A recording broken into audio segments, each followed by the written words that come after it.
So, ito yung we are from the group Bata and the sound Quack Quack.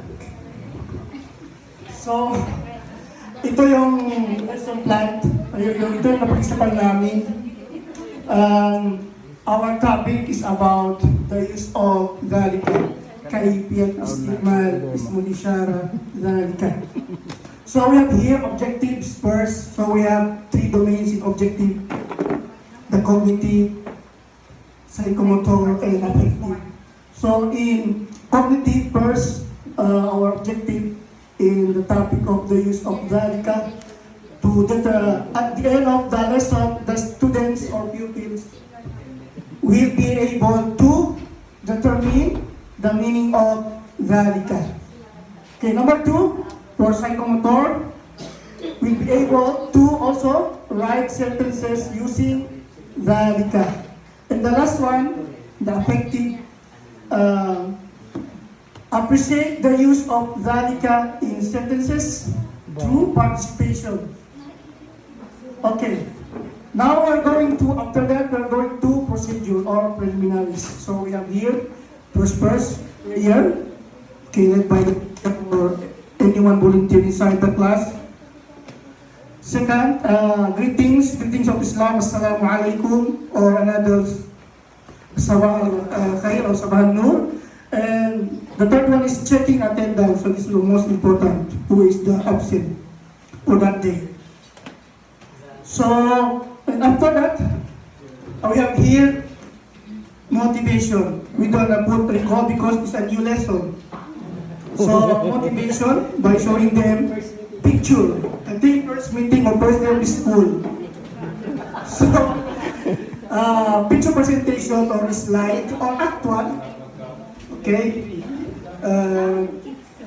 Okay, I forgot something to write here. Another, aside from this picture, we have reference books or materials like, as you can see, Manila paper and pilot pen. Okay, now let's proceed to the discussion. So we have here the lesson proper. Okay, the lesson proper, what's the meaning of Dhalika? And used to demonstrate for object. So we have to explain to them how they use in masculine singular. And after that, the developing master. So give them also the example how to use the Dhalika. Ismunishara. So we have here 5 minutes. And after that, we have generalization. After we explain meaning of Dhalika, we give them generalization by asking the pupils or students, which do we use Dhalika? Okay, Dhalika. And after that, after finish that, we are going to application.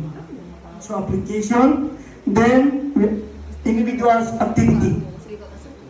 Write sentences by using Dhalika. Okay? And the last one, evaluation. So give them assessment, evaluation, if they understand the topic or not. So in evaluation, you can see if the student or the pupils understand the topic or not. So that's it. We can also put the assignment, because assignment, as the Ma'am Lucy stated earlier, so just only once in a week. So that's all.